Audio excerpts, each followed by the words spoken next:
God, could you imagine if it was a bear-head woman? Oh, no! Elk-head woman was scary enough. Bear-head woman just ate me. His podcast is not suitable for children or those who are easily disturbed. Spoiler warning for the only good Indians. And now for the obligatory socials. Please like, share and subscribe. Follow the podcast on Twitter at HorrorPod69. Follow Daniel at DStarSick on Twitter. Ryan is at Darth Damio on the Bluebird app. You can also find us on Facebook, Instagram, Slasher and Goodreads. Become part of the Disturbed community by asking for links to our Facebook group and Discord server. Enjoy our horror gaming content on YouTube. Send dick pics to the Horror of Babylon podcast at gmail.com. Support the show at patreon.com/thehorrorofbabylon. Finally, you can let your friends know that The Horror of Babylon is available on YouTube, Apple Podcasts, Spotify, Audible and all other major podcast apps. Stay scary.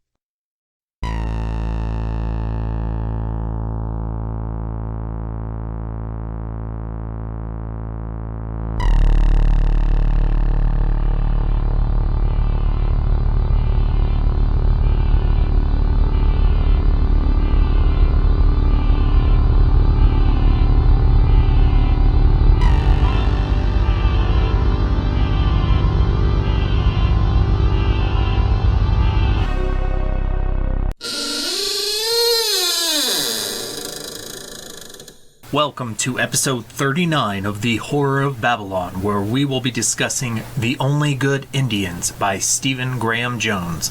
I am Ryan, and with me as always is Daniel. Say hi, Daniel. Hi, Daniel. And not much to talk about right here at the beginning, because this is also a new story for both of us, so we don't really need to discuss our origins with it. How did we even get this one on our radar? We were looking through Goodreads or Audible, or... We were looking for something not Stephen King and, like, not super... I don't, like, not super mainstream or super well-known, for us anyway. Like, we were looking for authors that we haven't covered. And it was also when we were looking for, like, indie authors. And he's not an indie author by any means, but... No. We came across him in the process of searching. Yes. It was like... I think it was in one of our pre-shows, we were like going through a list. It might have been in our suggested list. Yeah, and I think we were also thinking about authors who were not old white guys. Yeah. So Stephen Graham Jones is not an old white guy. The vampire's a pure myth, superstition. I may be able to bring you proof that the superstition of yesterday can become the scientific reality of today. So we're actually going to kick this off by talking a little bit about the Blackfeet tribe. So Stephen Graham Jones is a Blackfoot indigenous American person, and this book is, if you haven't read it, it's very heavily entrenched in the culture of that tribe specifically. So I thought we would just kick off this episode by throwing out some factoids about the Blackfeet tribe. A little infomercial. Yes. So their name for themselves, and God forgive me, I'm going to try and actually say these. These are how they refer to themselves. Neetsitapi, Siksikaisitapi. I'm so sorry. If there's any Native American people out there who can like just send us an audio clip of how that's actually pronounced, so I can compare it to Ryan's and make fun of him for the next couple of years. The meaning of that is the people, and the language they speak is just called Blackfoot. They have their own language. Historically, they were hunter-gatherers. Their primary sources of food were following buffalo herds and fishing for trout. They lived across the western Great Plains in western North America, modern day the United States and Canada.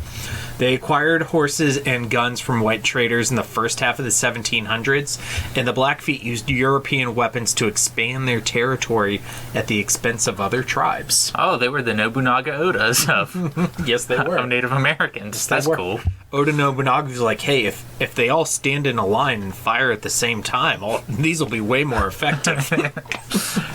Nobunaga is like one of my favorite figures in history. Yeah, same. I wish we could get a version of Shogun that took place while Nobunaga was still alive. But no, that's okay. We'll write a horror story that takes place during that time. That'd be sweet. As for the modern tribe, they are still around. They live on a few different reservations. There are 3 reserves in Canada. A reserve is basically the equivalent of a Canadian reservation, like we refer to them here in the United States. There's the Blackfoot Reserve on the Bow River in Alberta, which is a province of Canada with a population of about 2,900 people. There's the Blood Reserve between the Belly and St. Mary Rivers in Alberta with a population of a little under 12,000. And there's the Piegan Reserve at the Old Man River in Canada with a population of only about 1,200 people. And then in the United States, there's one reservation, the Blackfeet tribe of the Blackfeet Indian Reservation, located in Montana.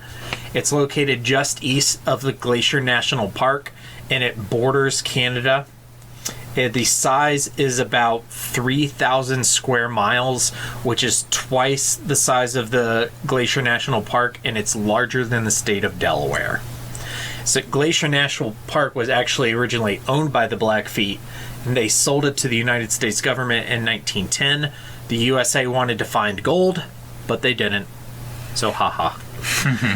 The population of this reservation as of 2017 was a little under 11,000 people. So, given some background on our author here, Stephen Graham Jones, he is a Blackfoot author and a professor of English at the University of Colorado Boulder. He was born in 1972. Some honors. He won the Bram Stoker Award for long fiction twice.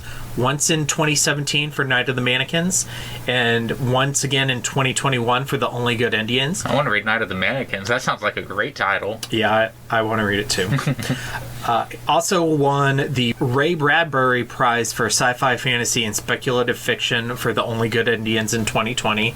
Some of his other works include Mongrels, My Heart is a Chainsaw, Demon Theory, Zombie Bake Off, and he wrote an X-Men story for the Marvel Comics anthology Marvel Voices, Indigenous Voices #1. And just a little background on our novel today. We're reading The Only Good Indians, which was published in July of 2020. The audio version is narrated by Sean Taylor Corbett. Such a good job. Did an excellent job. I loved him. I loved the performance. Great narrator. The author believes the genesis of the book may have been from an event in his childhood where he was grizzly hunting with his uncle, and his uncle stopped him from killing a mother grizzly bear, which if you've read The Only Good Indians, you can definitely see the correlation there. God, could you imagine if it was a barehead woman? Oh, no!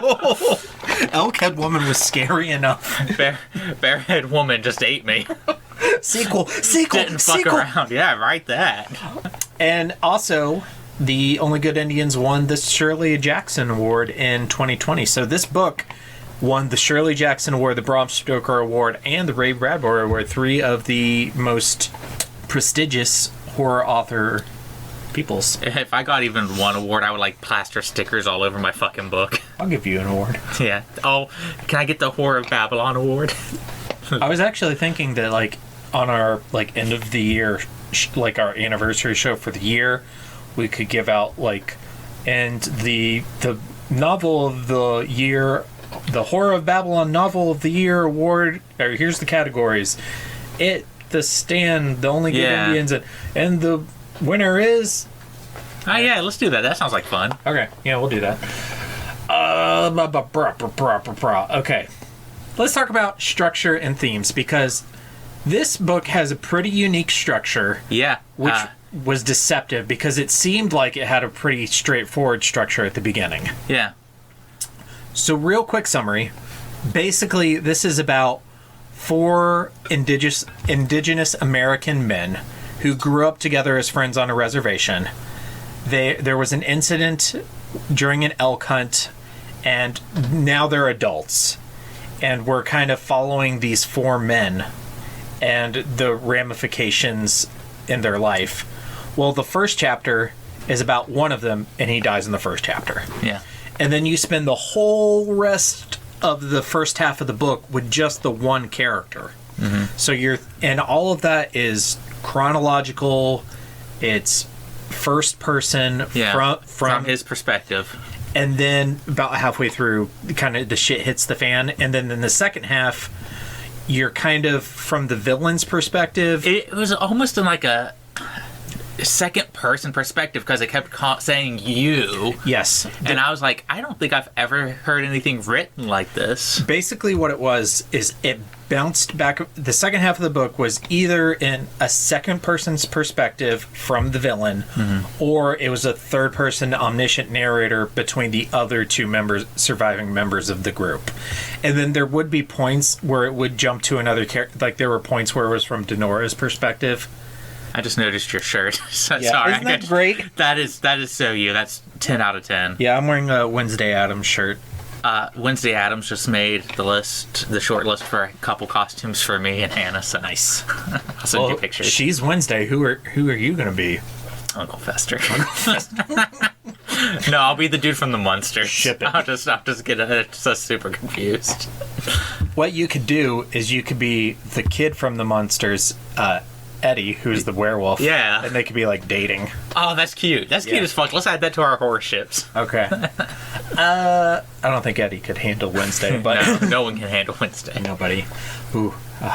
Okay. But we were talking about structures and Structure. themes. So just what are some of your general thoughts on the structure? I was actually super impressed by the structure, only because it took me so aback when it shifted. Because I was like, I don't think I've ever heard something from second person, like someone saying, you did this. Maybe like a choose your own adventure book. Yeah. The only time. I don't know, something about that, like trying to make you see through the villain's through the villain's eyes without it being first person. Without it being first person. I was like, that's a unique way to try to do it. He also didn't like try to make that like a whole section of the book, because it would have been too much if you did that the whole time. Yeah, it was just enough to like catch me off guard and go, well, that's kind of interesting. So I'm going to ask you a question. Who's the protagonist of The Only Good Indians? Oh, I have an answer for this. Okay, so I think there's a couple options. I want to hear your answer. So Lewis is an obvious choice.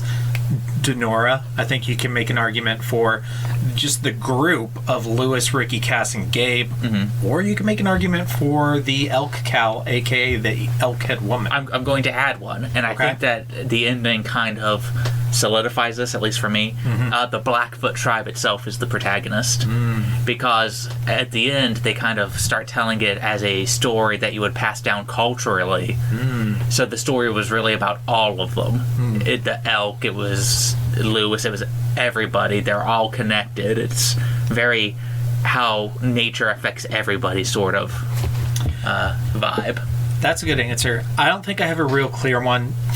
I would say I definitely don't think Lewis is the protagonist. He was a decoy protagonist. Which was super misleading. Yeah, I love decoy. That's one of my favorite tropes, is decoy protagonist and anyone can die. Those are my two favorite. I would say if I had to pick one of these options, it would either be the group of the four guys, but then it's a tragedy, or if the elk cow is the protagonist, then it's a happy book. Yeah, a villain protagonist, sort of. It's a revenge plot. One thing I loved about this book is, with one or two exceptions, there's no real black and white characters. Like, everybody's living in shades of gray almost. And I've really enjoyed that. Okay, so themes. Let's talk about cycles of violence. So, I mean, you have it right on here, like, white settlers kill indigenous people, cut off lands with trains. Indigenous people then use the trains to trap elk. And if you haven't read the book, just the basic gist of what happens is these four guys, they go hunting when they're younger. They are sneaking onto this land that they're not supposed to be hunting on. They come across this huge herd of elk, and they just start firing into the herd. It will feed us for months. It's almost like one of those westerns where you see people just shooting at herds of bison, and you don't even have to aim; you just point and shoot. They even talked about kind of how like they got caught up in the bloodlust. Well, that's kind of where the crime is. So they end up killing 9 elk, and they, like Daniel said, they got caught up in the bloodlust. They came into this is like a really isolated spot in the mountains. They had a lot of trouble getting their truck into it, and they knew as they were shooting that their truck could only take back 2 or 3 elks at once. And even that would be hard with the snow. But they killed 9. Yeah. And I think the story even points out that if what was the game warden's name? Denny, thank you. If he hadn't come along, they would have all frozen to death there because the truck was stuck. Yeah.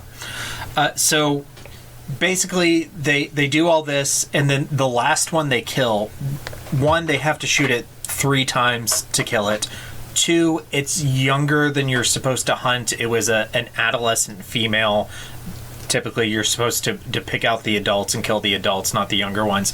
And 3, it was pregnant. Even though it shouldn't have been. Yeah, earlier in the season than it should have been. Earlier in its life than it should have been. And the calf was farther along in term than it should have been. But just all of these things to make this so much worse. Then it flashes for, well, you find this out later in the book, but then you spend most of the first half with Lewis, who is just racked with guilt about this whole thing. He feels so bad. Yeah. I feel so bad for Lewis. Right at the beginning, he sees, without getting into too much detail, he sees a ghostly image of this dead elk that he killed when he was young. And then creepy things start to happen, blah, blah, blah. Turns out the ghost of this elk cow has come to life and is trying to kill him and all the other people in his group. And that's the basic premise of the book. Lewis is so racked with guilt, and I'm just like, it's just a cow, man. Well, you got to think about their culture. I mean, you've heard the expression, Yeah. every piece of the buffalo. And yeah, he made it a point to try to use every piece of it. Their culture doesn't let things go to waste, and when things do go to waste, it's a huge shame. I think it was because it was 10 years later. Like, I would have felt bad myself at the time. Mm-hmm. I would have felt bad killing any animal, probably. Yeah, me too. If hunting is a turnoff for you and you haven't read this book, I really recommend giving it a try anyway, because I'm not a hunter. Daniel's not a hunter. I mean, the things that get hunted get their revenge in this book. Yeah, I mean, but and the hunting itself it's not written in a way that, I don't know. It's pretty viscerally depicted. It's like it doesn't pull punches in describing what hunting actually does to the animals. Okay, here's what I want to say. It's not in a way that's disrespectful to the animals, aside from this event that causes the horror. Oh yeah, I mean, I grew up in rural West Virginia with all the kids at school were hunters. My dad hunts. All his friends were hunters. I grew up around hunting, and there's just so much of like, if it's brown, it's down. Just going out there and gunning deer down left and right, kill as many as I can. I love to shoot. I just don't like to shoot at things. Yeah, same.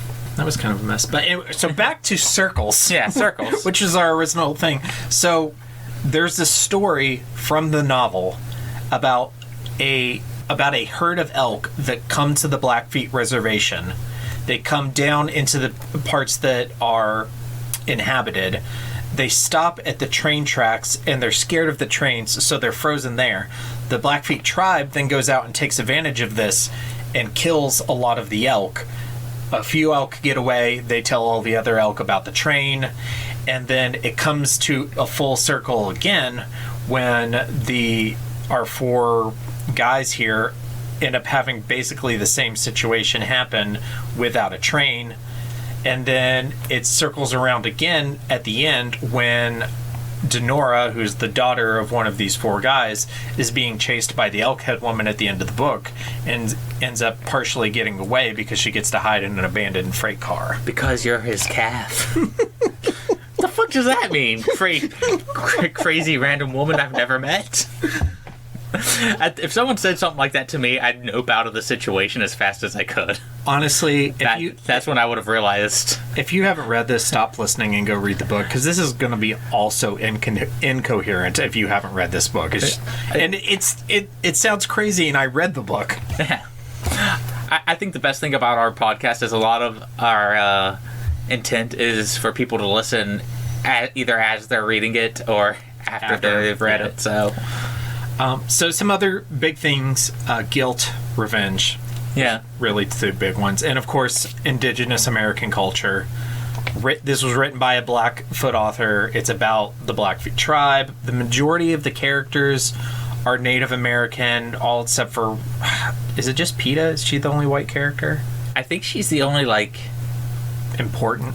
Yeah, the only important one. Like, there's those 2 cops that show up, but they're never named. And most of the Native American characters are Blackfoot, with the exception of a couple Crow characters. Yeah. So is Crow a real tribe? I assume it is. Yes, okay. it is. So yeah, it's very entrenched in indigenous American culture, and it's very refreshing to read something written by somebody who's from the ethnic group they're writing about, as opposed to not trying to knock Uncle Steve, but I'm kind of I'm gonna knock under Uncle Steve. We called it Big Engine Woods. I love John Rainbird, but this was just a little bit more accurate on the culture. A little more sensitive. They're coming to get you, Barbara. All right, let's jump into characters. Our first group of the 4 is Ricky, who is murdered by a group from a bar in the first chapter. Was it just me, or did you feel like you were reading the Adrian Mellon chapter from it? I didn't until you pointed it out, and then that's all I could see. It's very similar. Basically, a guy gets hate crimed. Yeah, he gets hate crimed. Although in this, he's hate crimed because of the elk, whereas in it, Pennywise just takes advantage of a hate crime that is happening. Yeah. That's something I like about this elk, is a lot of times it's setting up situations to make people look super shitty. Yeah. Which I think that's just kind of funny. It's so super devious. Specifically, what goes down between Gabe and Cassidy. That's so bad. It's so bad. Lewis's isn't much better. No, it's really not. This one... Ricky probably gets off the easiest because he just looks like he got hate crimed. Yeah, basically, he leaves the bar because he has to pee.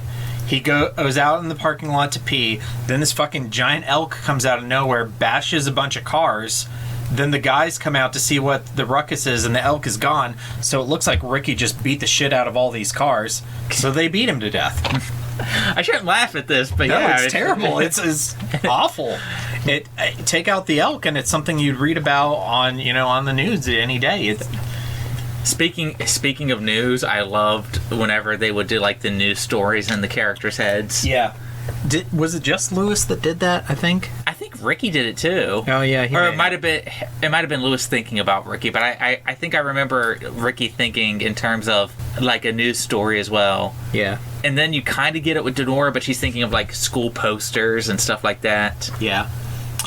Gabe also thinks about does it in school posters as well, because he's thinking about Denora when she's when he thinks that she died. I just think it's a neat way to frame characters' internal monologue. Yeah, it makes me wish I was smarter. Like my internal dialogue should be like a blog, or I should make YouTube videos in my head to explain my thoughts to myself. Or mine's a journal, so yeah, my internal monologue is one long H.P. Lovecraft story.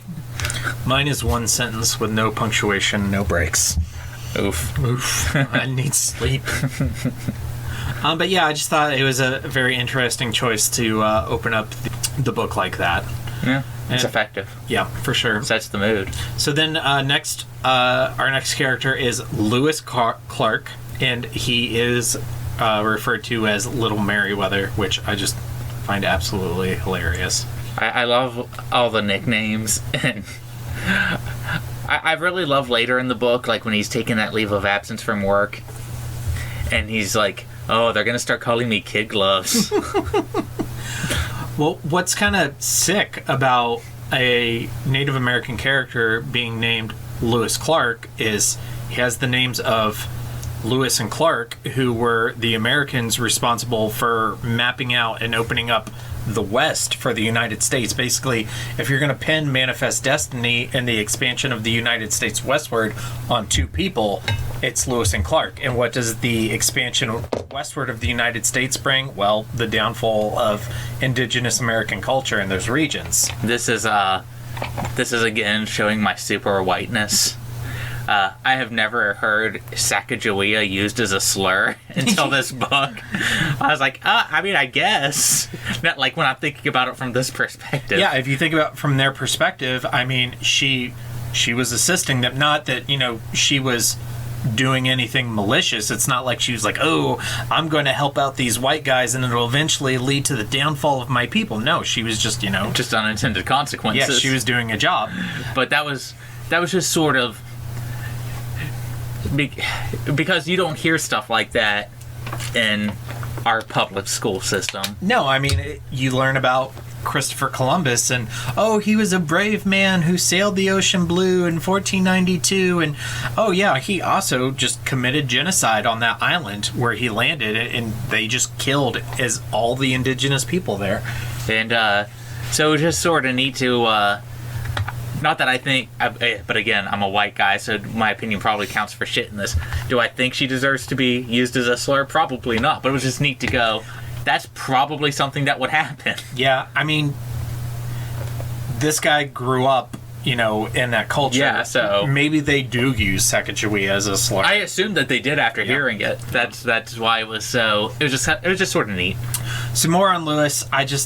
I love Lewis. I was reading this and I was like, I'm just picturing Ryan as an Indian. He's just like, he's a total nerd. He's bad at sports. He tries to play basketball with his wife just to make her happy, but he's terrible at it, and she's really good. She's apparently, PETA, a total badass. She's a vegetarian. He's not, but he puts up with it because he loves her. He eats his tofu, and he's a good husband. It's what you get for marrying a white woman. There's I can't remember the exact circumstances, but there was something like where he's talking about, and then we're just going to hash this out over tofu and beans every single night. I love that his friend Shelley comes over to check on him and to usher her out after his wife sees this pretty Native American woman in her house. He gives her, hey, here's a 10-book series about elves haunting a mall. It's totally something I would do. Yeah. I was just like, this dude is such a lovable goober. Yeah. As we said earlier, he sees an image of the dead elk on his living room floor. He's repairing a ceiling fan. The ceiling fan is running. Through the blades of the ceiling fan, he sees the dead elk. It totally rocks him, totally shakes him. And then he also sees the image of an elk-head woman in the field behind his house. His dog kills itself trying to escape his back fence. These weird things keep happening. And the first half of the book is really just kind of like a slow descent into madness for Lewis. You meet this lovable guy who seems to be in this really happy relationship, and you just kind of watch his life fall apart over the first half of the book, and it all kind of culminates in the murder of his co-worker and friend Cheney, which just completely threw me. Did not see coming at all. I was actually kind of I don't know if confused is the right word, but I was like, when I was sitting and listening to it, he starts just automatically believing people are actually the elk-head woman. Mm-hmm. And first he thinks it's his wife, and then he thinks it's Shelley. Mm-hmm. And I'm like, bro, you jumped from one to the other in like 3 paragraphs. What's going on? Just a little bit on these two women. So PETA is his white wife, who he left the reservation for. They've been together for like 10 years. They don't have any kids. Shelley is a Crow woman who works with him at the post office, who may or may not be trying to start an affair with him. We're not really sure. You don't really get a definitive answer on that. If you wanted to look, all you had to do was ask. He at times suspects both of them of either being the ghost of this dead elk or being possessed by the ghost of the dead elk. And he eventually decides it's Shelley and invites her into his garage, shows her the motorcycle he's working on. I know who you are. Gets her hair caught in the spokes and rips part of her head off and murders her. He scalps her. Yeah. Let's be honest here, that's what that scene was. It was a modern scalping.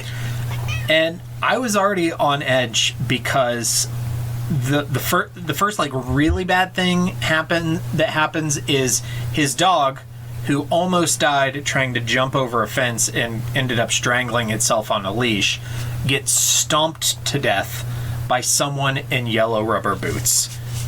who comes into the house and just absolutely stomps the shit out of this dog till it's basically dog jelly. There's ants on these boots. That means PETA killed my dog.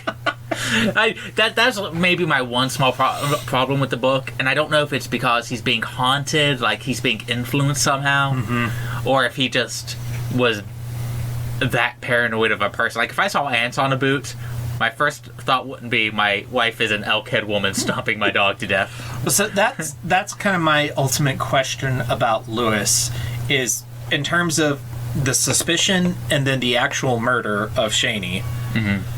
How much of that was already in Lewis, and how much of that was him being influenced by the ghost of the elk cow? I do think it's a little column A, a little column B, because a lot of this book is showing how there's violence inside all of these dudes, and that's the reason the elk is so pissed. Yeah. Because it was senselessly murdered for no fucking reason. And more so that its calf died. Yeah. But later in the book, this is probably skipping ahead, when Nate gets shot, but they both see Gabe and Cassidy see him as Denora. Yep. And it's sort of implied that, like, Gabe's like, how could we possibly have mistaken this for Denora? That maybe the elk-head woman is influencing things a little bit. Yeah. So I'm going to have to say that it had to be something, otherwise he just completely went off his rocker out of nowhere. There's definitely no definitive answer. Yeah. There's a lot of establishing how shitty their lives are on the reservation. People live in poverty. There's alcohol abuse. I've never had $900 to my name. There's the deal with unemployment. Suicide rate is high. So these young men, you know, they have a lot of internal issues that they're obviously not having proper therapy for. And you see that come out in the violence that they commit on the elk herd. And then you're like, okay, and then he's real quick to murder Shelley. Is that because of how he grew up? Is that because of the elk ghost? Is it? And probably both. But we'll never really know. But I think that's kind of the mark of a good book. I think the ambiguity works in the book's favor, because at first I didn't like it, but as the book went on, it made me go back and question things that happened more. Yeah. Because at first it just seemed like Lewis went cuckoo bananas out of nowhere when he was just this good dude for a while, and then my wife's the elk-head woman. No, it's Shelley. And I was like, is your dog the elk-head woman next? Like, I didn't know where the book was going, but as the book progressed, it made me go back and go, well, maybe this was what was going on. Yeah. You know what I mean? And I think that's a mark of a good. This book isn't a mystery, but like the mysteries that come in horror novels. Yeah. I think the best horror novels have a little bit of mystery to them. I think this is a horror novel, but it also branches into thriller, mystery, and fantasy. Yeah, it's a lot like it in that regard. It does, yeah. And most of my favorite horror novels do branch into multiple genres. Yeah. Specifically, I love fantasy horror. That's my jam. Okay, so PETA comes home after Shelley's been killed. She climbs up on the ladder to take a look at this light, and then Lewis comes in from the garage, and he forgot that he was covered in blood. His wife is... As you do. As you do. His wife is upset, falls off the ladder, and dies. Thinks he's hurt. Cracks her neck. He's upset about it for a millisecond, and then he's like, oh, wait, I need to check if she's the elk-head woman. So he ripped out Shelley's teeth to see if they were ivory. Yeah. And he has to break her jaw to do it. Yeah. And then he does the same with his wife, who just died in front of him.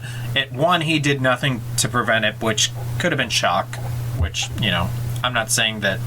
I mean, she did just kind of topple over and crack her neck. She got what was that boxing movie? Dollar Baby? $1 Million Baby. Yeah. Hey, that's what happened to her, only worse. Yeah. Cracked her, the back of her head on the hearth. Just ripping the teeth out and then immediately seeing her stomach move and him thinking back, Indians like to ride bareback. I loved that. I thought that was really funny. Yeah. Just the way God, what was this author's name again? Stephen Graham Jones. God, why is that so hard for me to remember? It's such an easy name.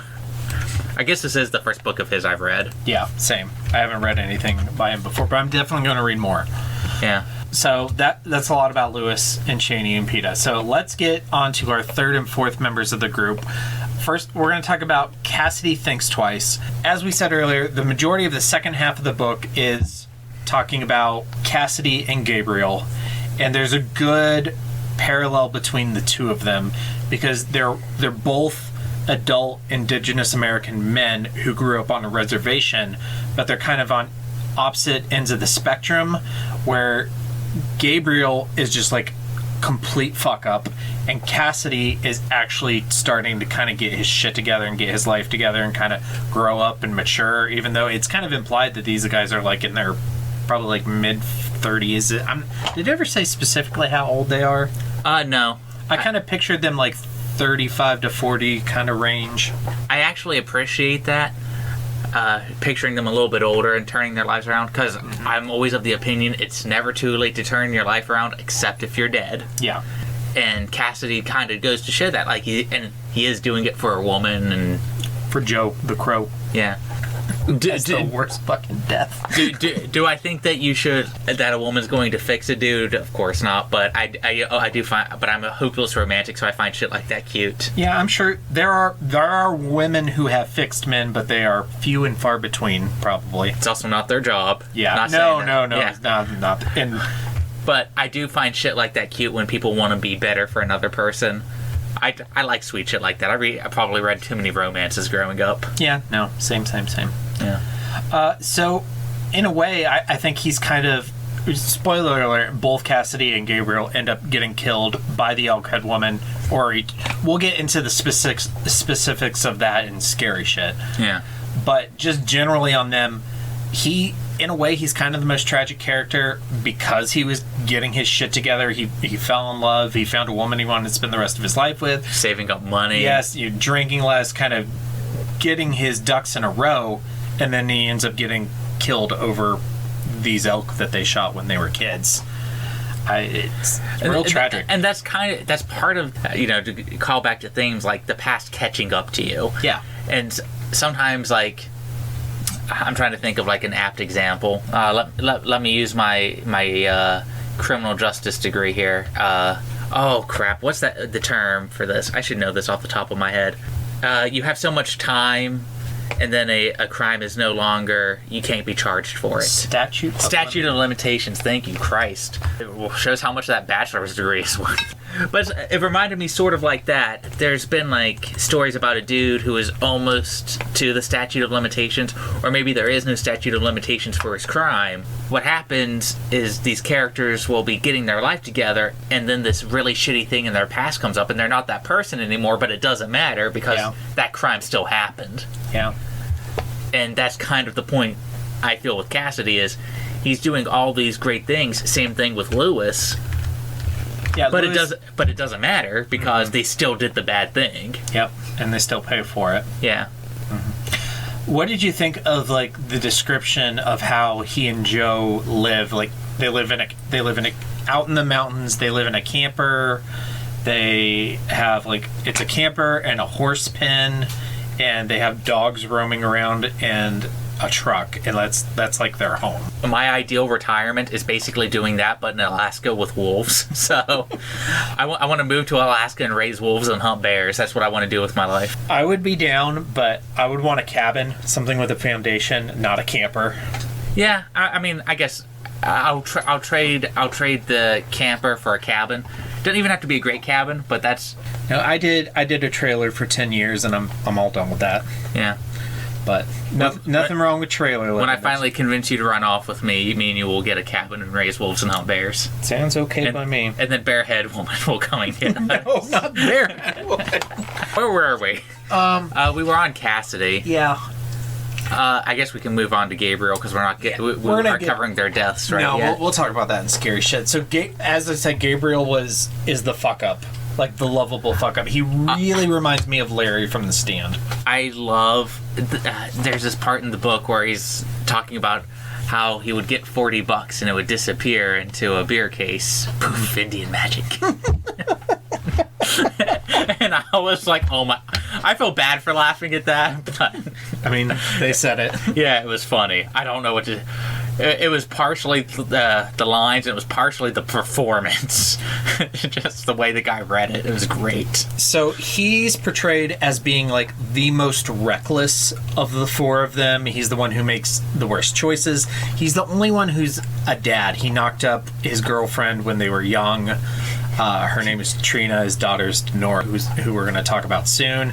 He's not together with the mom. He has a restraining order to stay away from his daughter, his wife, and the school. Yeah, he can't go to the basketball games because he got drunk and got too rowdy at the high school basketball game. He got in a fight because she got taken off for doing taken off the court for doing fancy shit. Yeah. He's kind of like a really likable character, but also he's likable in a shitty way. Yeah, in a shitty way. Like somebody like you want to party with, but not somebody you want to rely on. I think you and I definitely have those friends that are kind of shitty, but can be fun to be around in small doses. Yeah. Am I that guy? Am I Gabriel? No. Okay, I'm not Gabriel. So, because you're definitely Lewis. You're probably more Cassidy. I can see that. The way I see him is Larry Underwood, but he never had the apocalypse that made Larry grow up. I see him as also Larry Underwood that never was able to capitalize on his fame. Yeah. And part of him kind of is living vicariously through his daughter. Yes. Which I never advise parents to do. No. Don't use your children to chase your dreams. Sometimes that's hard in some respects.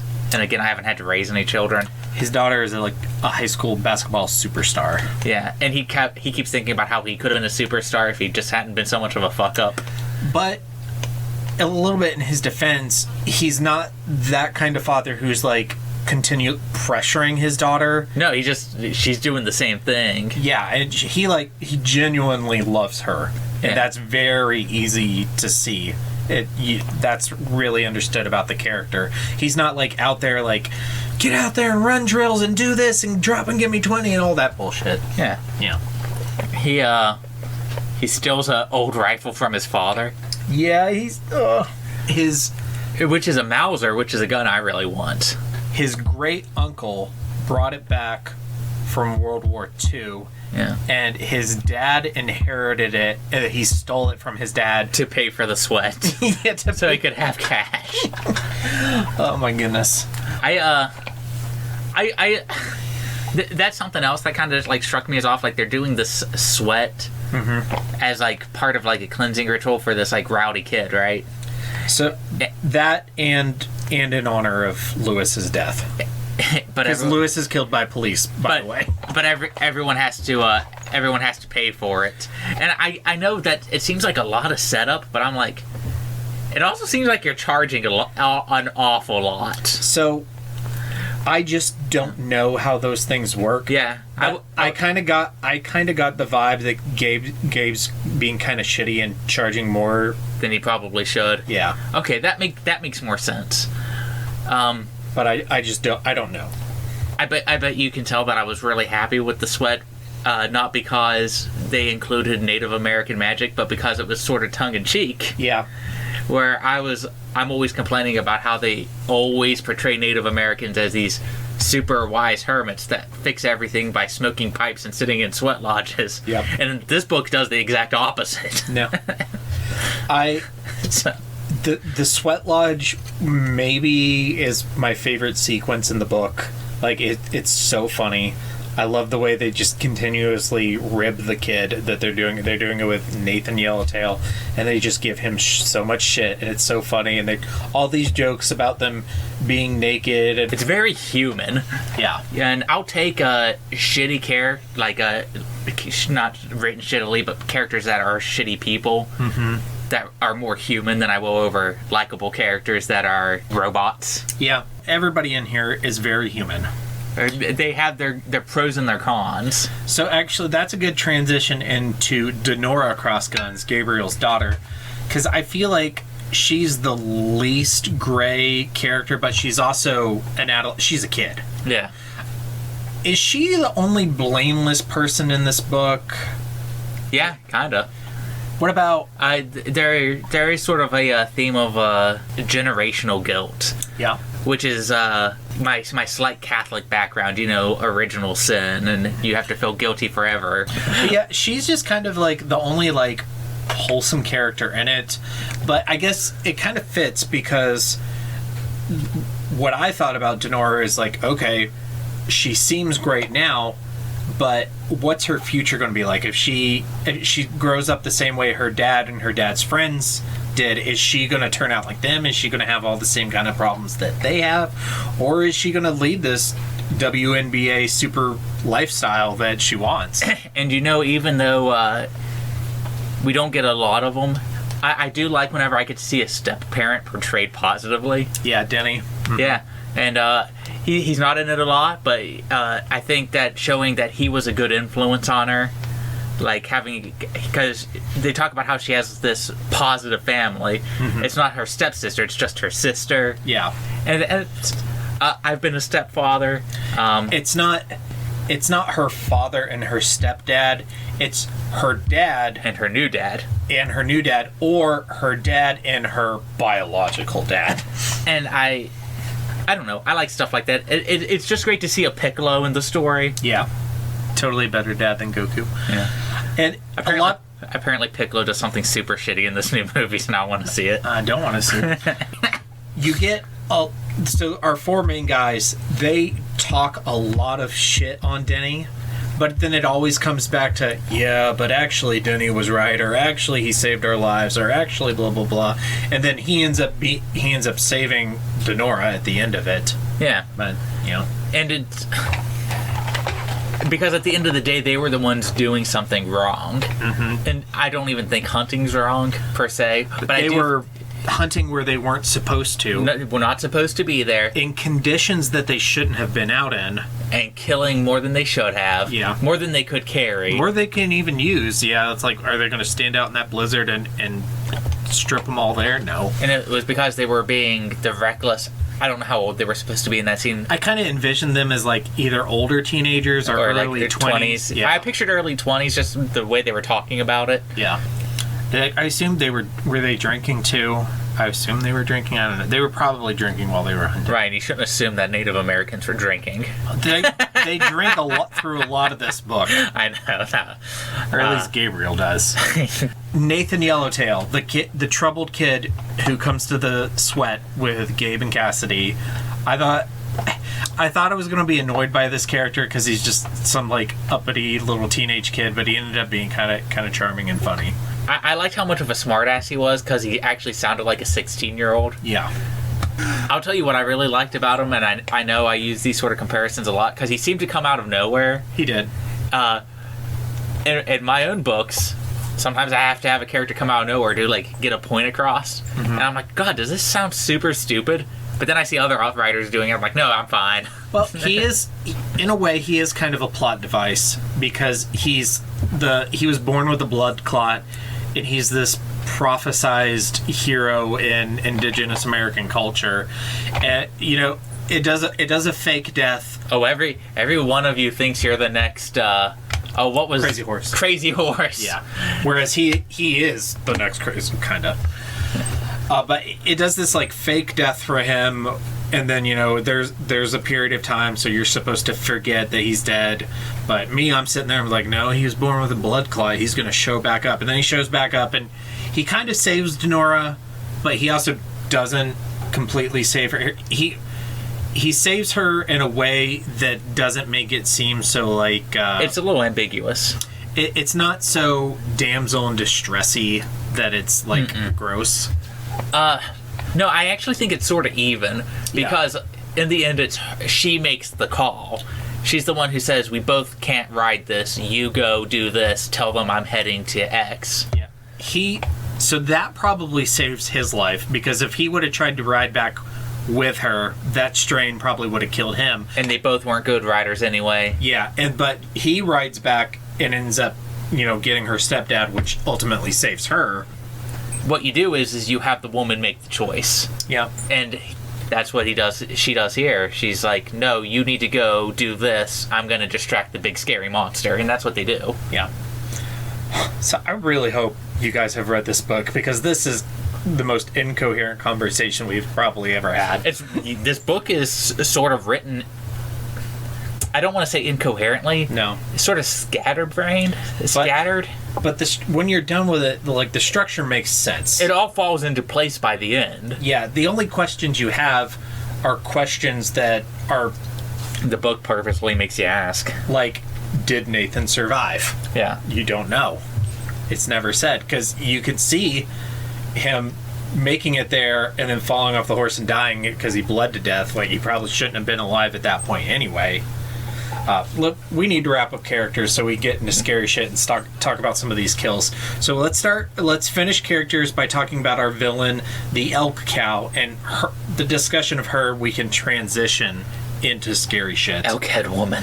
So, the elk cow, aka the elkhead woman, to me, probably one of the most unique villains in any book I've ever read. I will be honest, I was not on board at the start of the book. I was like, are we really being haunted by a cow?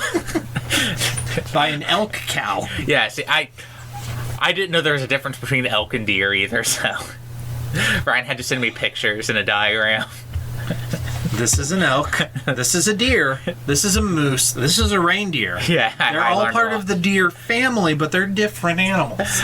But at first, that was my thought: was, are we really being haunted by like something I could kill with a 30-06? You know? I think you'd want a bigger gun. I don't know calibers. Daniel, you shoot all the time. You'd want a bigger gun. Yeah. Elk. What's the average weight of an elk? Like 500 pounds. Because I looked this up. So a male for a female is 500 to 530, and a male is 710 to 730. They're very. You just by looking at a picture, like you definitely want something bigger than a 30-aught. Never mind. Yeah, they're very, very large animals. Maybe a 30-30. Isn't that smaller? Maybe. I think a 30-30's smaller than a 30-06. Huh. I don't know. Okay. Take a 357. So you were not. You were. That's a revolver, isn't it? You can also get them in rifles. Oh, okay. You use them to hunt bears. So you weren't on board. At what point did you get on board? When it crawled out of PETA's stomach.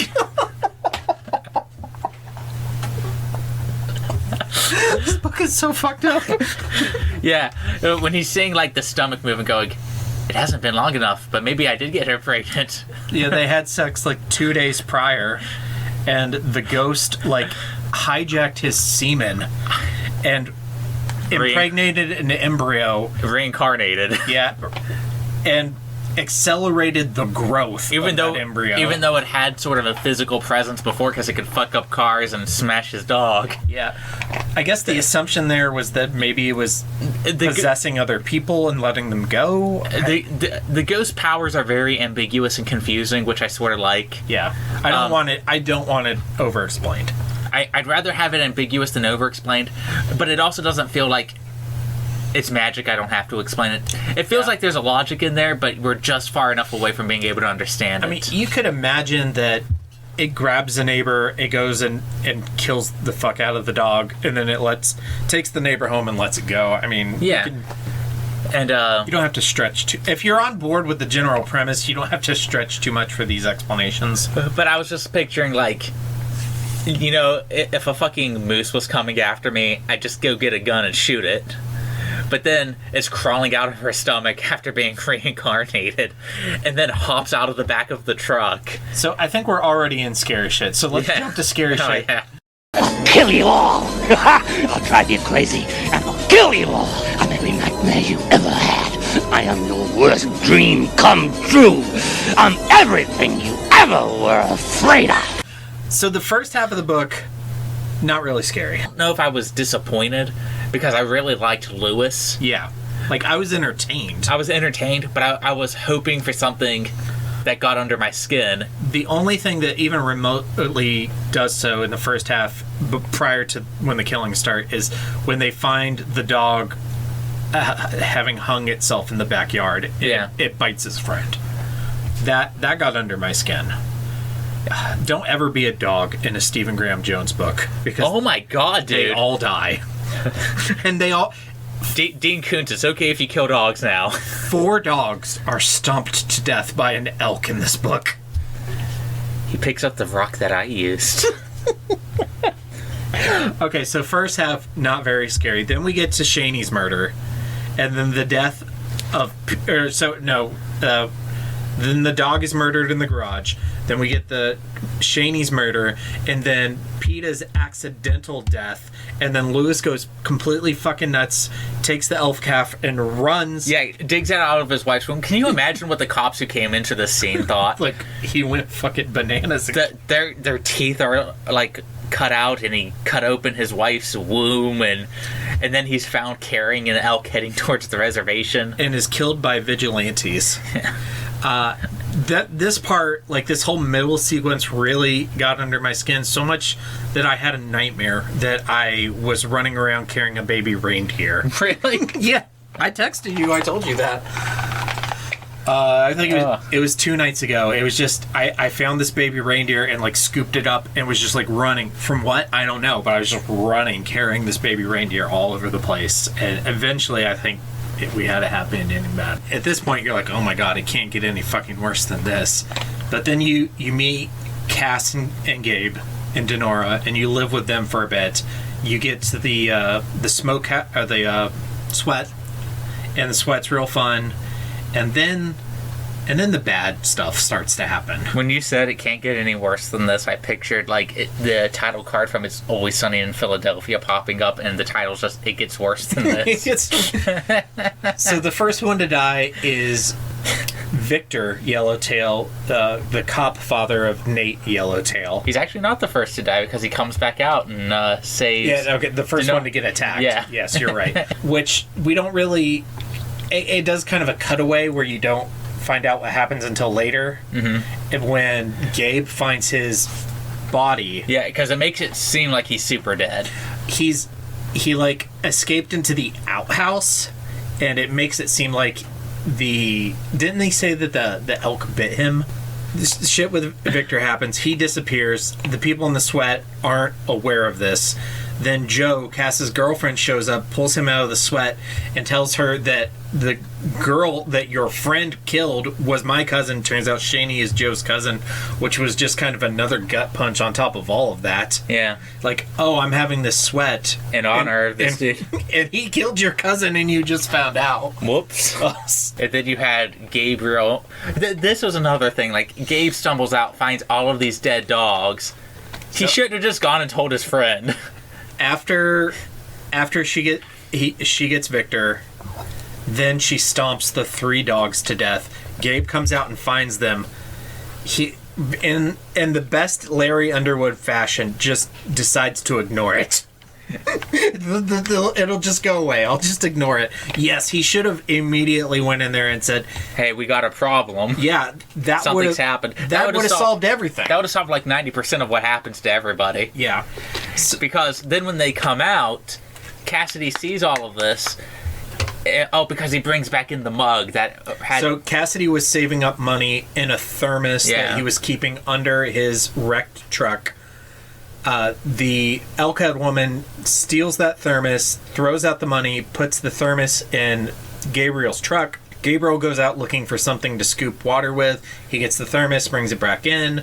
Cass is like, that looks like my thermos. It's kind of suspicious. And then he finds the dead dogs, and he finds a beer bottle next to it. Gabriel's a total drunk. He starts... I think the leap is a little fast. It was a little fast, but again, it could have all been solved if Gabe literally just went in there and go, "Hey, something just killed like 4 of your dogs." Because otherwise he'd been in there the whole time with them. So what happens is Cass assumes that Gabe killed the dogs and stole his money. Doesn't help that the wedding ring was in his pants. Yeah, which is set up by Elkhead Woman, which leads them to fighting. Elkhead Woman is being all light Yagami here. He's totally light Yagami. This leads to Cass getting that gun that Gabe stole from his dad, goes to shoot and kill Gabe, and then accidentally he, turns the gun at the last second and accidentally murders or doesn't murder, but shoots who they think is Denora. Oh, before that, Joe dies. Oh, yeah, fuck. Because they're fighting, and then the truck collapses on top of her. She goes under the truck to check for the thermos. Uh-huh. They get in a fight, and Gabriel is mad and starts, kicking the truck. Mm-hmm. And the block of the truck falls out and crushes Joe.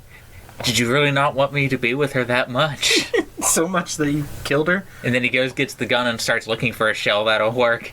And Gabe's just going to let him shoot him, too. I probably would have done the same in a situation.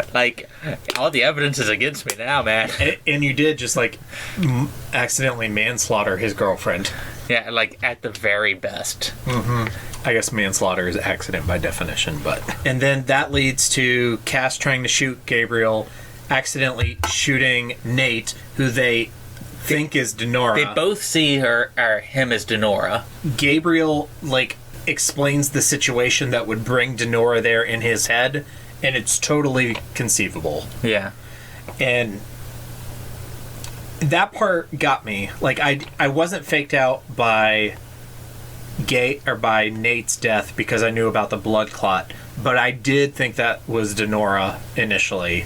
And to me, that was the most gut-wrenching part of it up to that point, because she's one, she's a child, two, she's the only blameless person in the whole story, and then she just shot down cold with and it's not it's one of those H.P. Lovecraft deaths, or like a Walking Dead death where the person is there and then, boom, they're gone, they're dead.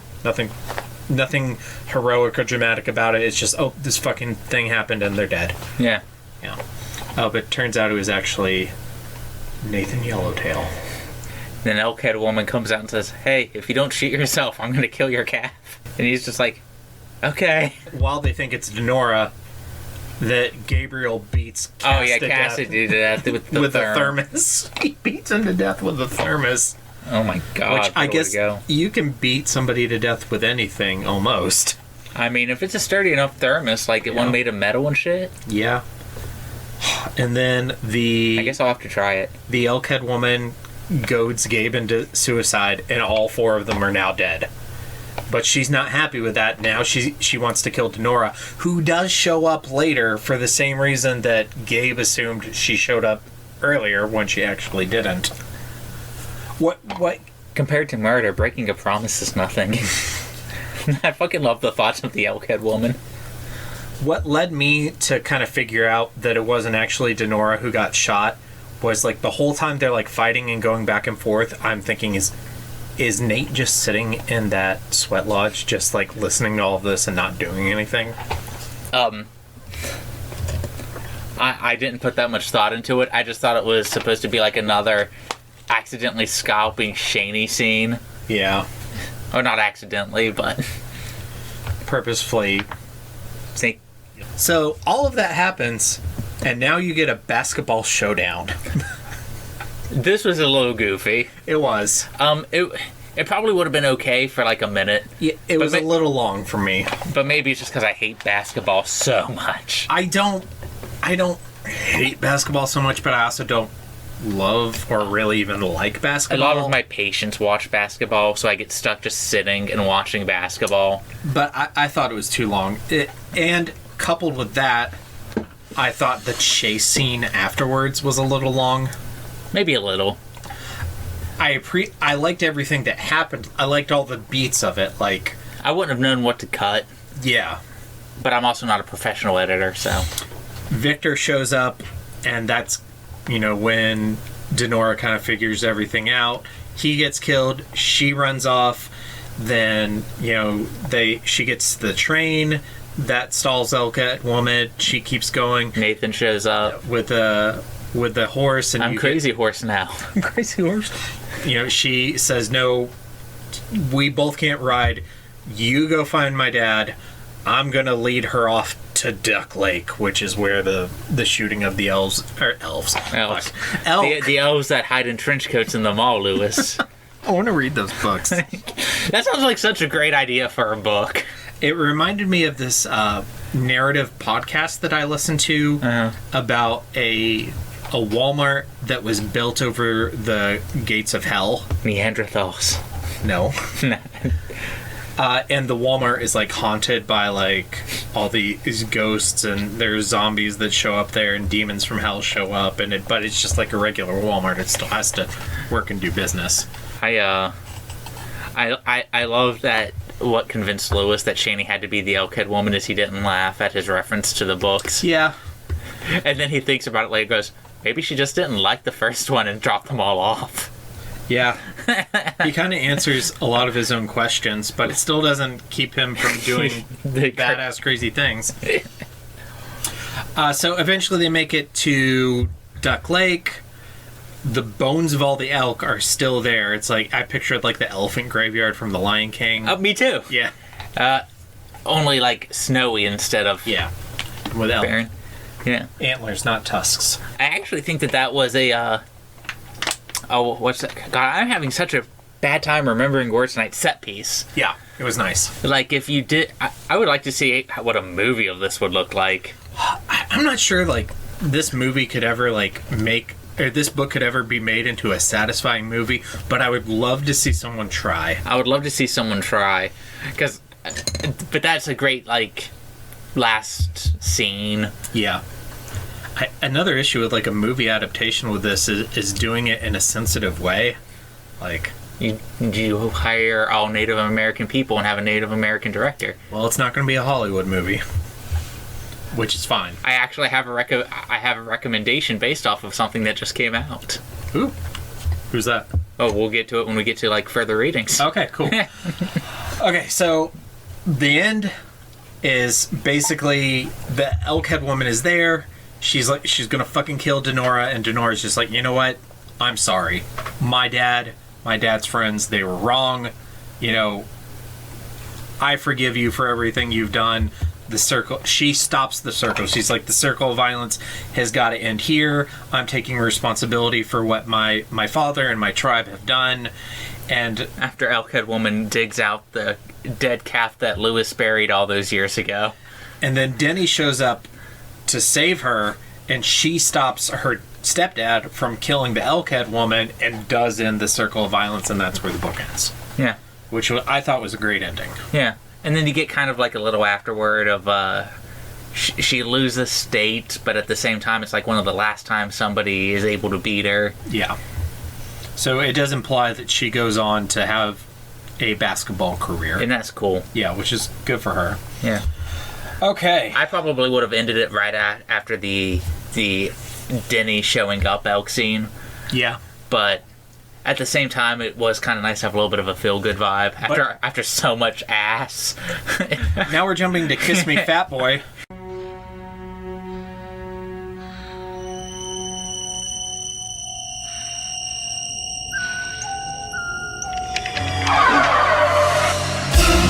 Kiss me, fat boy. Indians like to ride bareback. Okay, now we're moving to the power of Christ compels you. That's a quote from the book. Now it is. The power of Christ compels you! The power of Christ compels you! So for the power of Christ compels you, I just wanted to throw like another factoid out there that really got me thinking. So the Blackfeet tribe have a 10,000 year oral history. That's older than any major world religion. So just doing some quick Googling here. How old is Islam? Islam was in the 7th century, and it's the 21st century, which means that it's like 1,400 years old. Do Hinduism. Hinduism. Because I know it's a lot older than a lot of major religions, 4,000. 4,000 years ago. How old is Judaism? Judaism is 3,500 years old. How old is Christianity? Christianity is approximately 2,000 years old. How old is Buddhism? Buddhism is 2,500 years old. And their oral tradition, their pagan religion, goes back 10,000 years. I mean, No, that's interesting. Yeah, not really a discussion topic, but it's why I like that we have like a history dude on this podcast. Yeah. I try to bring the criminal justice stuff, and I'm tripping over every single one of my words tonight. The only reason I knew statute of limitations so fast is because it's part of my day job now. I've been looking up calibers to hunt elk with, and it's a lot bigger than I thought. It's almost bear rifles. They're massive animals. Like, yeah, I didn't know they were that big. When I lived in New Hampshire briefly, people were always concerned about hitting an elk or a moose with your car. 'Cause we live in West Virginia, and people hit deer with their cars all the time, and it's really more of an inconvenience than anything else because it does some body damage. But with an elk or a moose, like you got 7mm mag, a 270. What happens more often than not, if you hit an elk or a moose with your car, is you knock the legs out from under them, and they slide up the hood and go through your windshield and kill you. Oof. Someone here saying that they insist that a 30-06 will kill elk, but I mean, I don't know. I mean, it might kill an elk, but I don't think it's ideal. I mean, I guess you could technically kill one with whatever. Knowing the weight of the animal now, I probably would not opt for that. But I also don't hunt. I just shoot at targets. I grew up around hunting and tried hunting several times as a kid, but it wasn't because I wanted to hunt. It's because all of the kids at school hunted, and I was being left out of that culture. Mm-hmm. But I just couldn't, as a kid, and couldn't get into it. I couldn't get it. It's not something I enjoyed. Like getting up early to kill animals. Yeah, none of that sounds great. Have I ever told you what my dream job was as like a small baby Daniel? Mm-hmm. I wanted to work on a wolf reservation. Oh, that sounds awesome. Like that, I wanted to like help protect animals and keep nature all safe and stuff, and that was like my big dream job as like when I was that would be great pre-adolescent. Yeah, if I could go back in time, I'd encourage baby Daniel. I'd be like, hey dude, just stay on that path. Do it. Mental health is going to turn you into a cynic. Pre-adolescent, I wanted to be Han Solo but settled for being Indiana Jones because that was more realistic. Archaeology. That or a zoologist or a cryptozoologist. Those were the things that I liked. If I ever win the lottery, I'm going to pay for us to just be cryptozoologists. Oh my god, yes. Let's go chase Bigfoot. No, I want to chase Elkhead Woman. Yeah. Not Bearhead Woman? No, we're not ready for that. Got to work up to that. Oh my god, are you Stephen King? No, I'm Dean Koontz. Oh.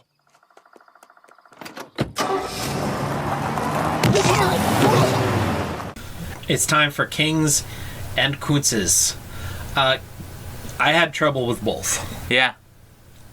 So, for King, I think it was kind of the world building of the fictional characters melded with the real culture and the reality of reservation life.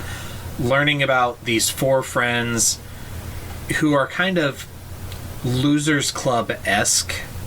They're Losers Club adjacent. They really reminded me of the four adult friends from Dreamcatcher. I still need to read that. Yeah. Dreamcatcher is very similar in a lot of ways. It's about four best friends who grew up as kids and go on all these hunting trips without getting too much into it, but learning about them and their world building and their lives as it tied into like this real life world of Native American reservations, I loved. And then that was really good, but I think my actual king is just going to be Elkhead Woman herself, just like the craziest fucking villain. Who's your king? Or what's your king? Lewis, everything about him. Lewis is... Yeah. I thought he was a lovable dork. Yeah. I thought if he had just been our main protagonist through the whole book, I wouldn't have been disappointed, but I also kind of like that he was a decoy protagonist because it kind of knocks the wind out of you. It really did. His scene had the scare that got me on board for Elkhead Woman. Before I thought it was kind of goofy, like, oh, a ghost elk, is that really what's... And then, like, an elk crawls out of his dead wife's womb, and I'm like, oh my God, that's terrifying. Everything from like his story is what got me on board for the book. Mm-hmm. The way the characters are written, the way the scares are structured, took me by surprise. This deserved every award it got. Yes. Okay, my Koontz. So my honorable mention for a Koontz is that the entire fucking book is about elk, and there's a deer on the cover. I think you gotta blame whoever like did the cover for that. Yes, my actual Koontz, and this is really nitpicking. I thought the basketball game and the preceding chase were just a smidge long.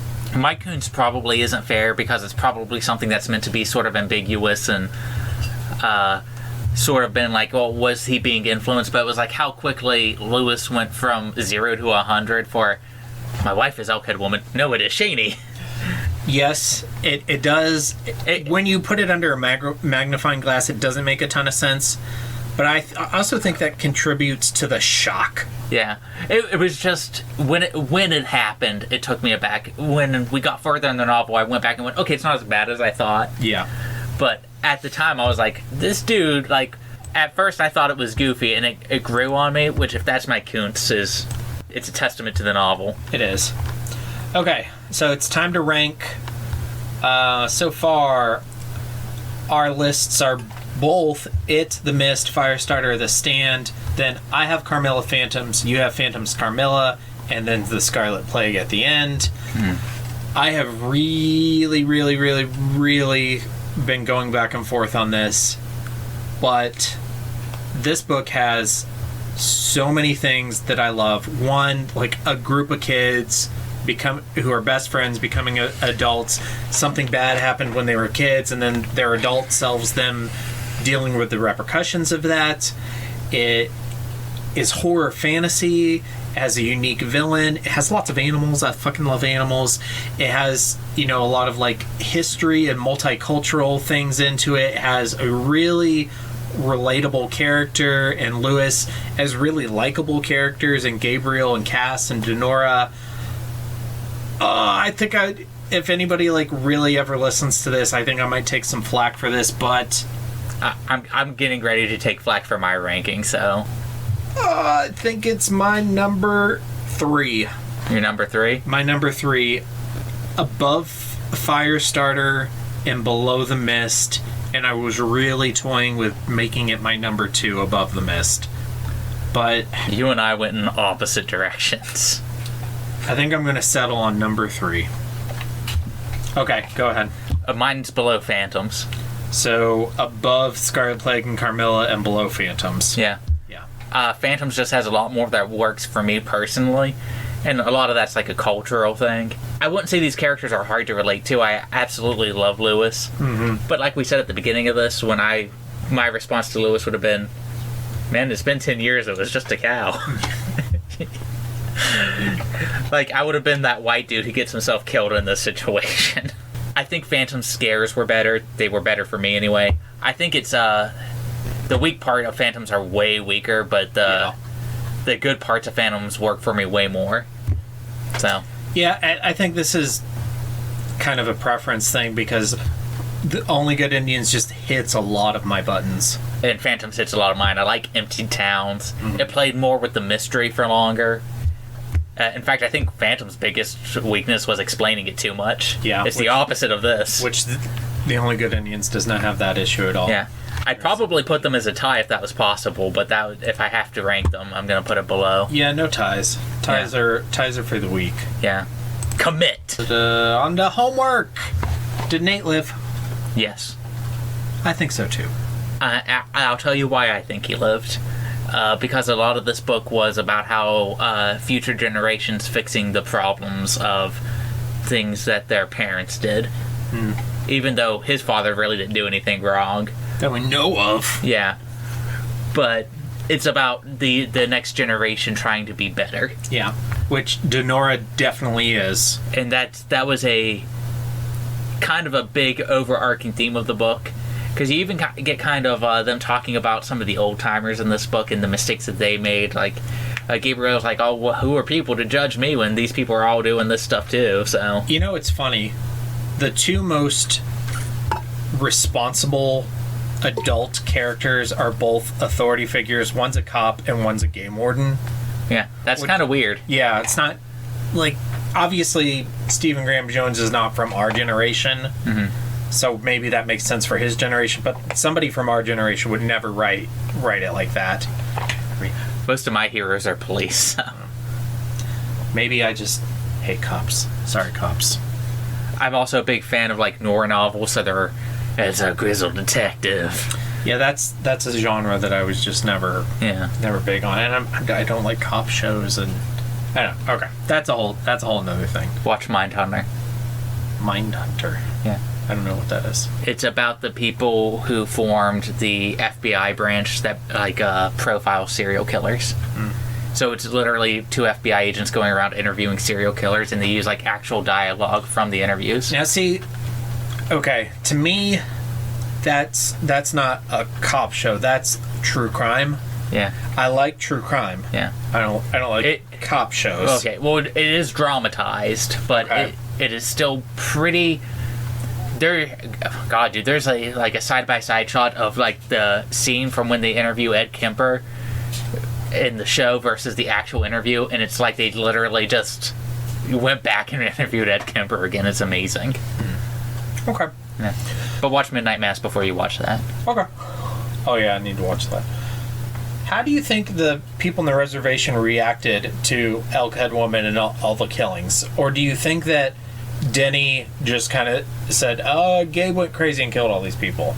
I think we get the answer to that, because at the end it's an old man telling the story of everything that happened to children. Yeah. So they shared the story. So it becomes part of their oral history. Oh yeah, I didn't really put 2 and 2 together there.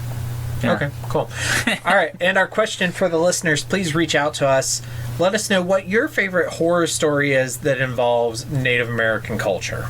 Be whatever it is, movie, book, comic, video game, whatever. Just let us know, because I wanna experience more, for sure. And then for further reading, I have Dreamcatcher by Stephen King, The Hunger by Alma Katsu, which is... I still need to read that. Yeah, it's really good. That's the one with the Donner Party. It's historical fiction, but it's a retelling of the Donner Party as a horror story, and it also involves horror from Native American myths, but this is from the white settlers' perspective instead of the Native Americans' perspective. And then also Little Wolves by Thomas Maltman, which is it's hard to pin it into one genre. It's not really horror, it's not really thriller, it's really more of like a horror thriller mystery. But the best way I heard it described was one review I read that it's a mid-western gothic story. It's about a killing that happens in like a small Minnesota town in the dead of winter, and a lot of similar themes to this book. It's pretty decent, so check that out. And it has like one of the absolute most horrific deaths that I've ever seen in any book. All right, so I have 2 further readings, and one of them makes me think that they could do this as a movie, and that is the recently released Prey, which is the newest Predator movie, which features an all-star Native American cast fighting a predator in the 1700s. I didn't know that that's what that movie was about. Yeah. I just heard, it's the new Predator movie, and my brain turned off. Yeah, no, it takes place in the 1700s, and it follows a Comanche tribe, and there's an official Comanche dub for the movie. Oh, that is so cool. I honestly wish they would have just filmed the entire language in Comanche and just forced people to read subtitles. And you know how much I hate subtitles. Well, they're doing that more. I know you haven't seen Shang-Chi yet. Yeah. But literally the first 25 minutes is in Mandarin. Yeah. So that's it's super respectful of the culture. They get all Native American actors and actresses. The Predator movie, it's super respectful. I mean, I believe you. It just sounds so weird. I think it's the second best Predator movie, and it's after the first one. Yeah, and I think that for a guy like you would actually, this would be your number 1. Okay. I highly recommend it. It's not that long, super fun watch, and the main character kind of reminds me a lot of Denora. I will definitely watch it. I'm not a big Predator fan, but that sounds awesome. Okay, and my second recommendation is The Confederado. To see. No. To see how you should not. Yeah. Okay. Yeah. For a compare and contrast of native writing. So, little peek behind the curtain here. That is a book that we're reviewing on this podcast. That episode will premiere after this episode, but we recorded it before we recorded this episode. So, spoiler alert, if you're also going to listen to the Confederado episode, we didn't like it, but you can still listen to it because it's a fun episode. Yeah, I think our ultimate conclusion is the genre is not for us. Yeah. It has its audience, apparently, but that was my second recommendation, but I wanted it to be a surprise. Okay, so upcoming on the Horror of Babylon next week, we are finally getting to some Mermaid Saga adaptations. We're going to cover the first one, Mermaid Forest from 1991. The following week, first Sunday in October, is our next book episode. We're reviewing a manga, Katsuhiro Otomo's Domu. Yes, Katsuhiro Otomo is the same guy who did Akira anime classic. The next week we're doing another Mermaid Saga adaptation, Mermaid Scar from 1993. The following week we will be doing The Confederado, a Western horror tale of Mesoamerican gore by B.L. Blankenship. That'll be our next book. It's a novella. Yeah. And then on October 23rd, we are going to review the full anime series of Mermaid Saga from 2003. All right. Well, I think that's it. We went a little over 90 minutes, which I'd say is pretty good for a middle length novel. How much are we going to have to edit out? And by we, I mean you. We are going to have to edit out some amount. Yeah, some amount. All right, well, thank you, everybody, for listening. Stay tuned for our socials. Thank you, Daniel, for being here. Always. And stay scary. Stay scary, everybody. And now for the obligatory socials. Please like, share, and subscribe. Follow Daniel at DStarSick on Twitter. Follow Ryan at Darth Damio on the Bluebird app. You can find the podcast on Twitter at HorrorPod69. You can also follow us on Facebook, Instagram, Slasher, and Goodreads. Become part of the Disturbed community by asking for the Facebook group and Discord links. Send dick pics to the Horror of Babylon podcast at gmail.com. Support the show at patreon.com/the Horror of Babylon. And finally, you can let your friends know that the Horror of Babylon is available on YouTube, Apple Podcasts, Spotify, Audible, Stitcher, Google Podcasts, Amazon Music, Podcast Addict, TuneIn, and the iHeartRadio app. Stay scary.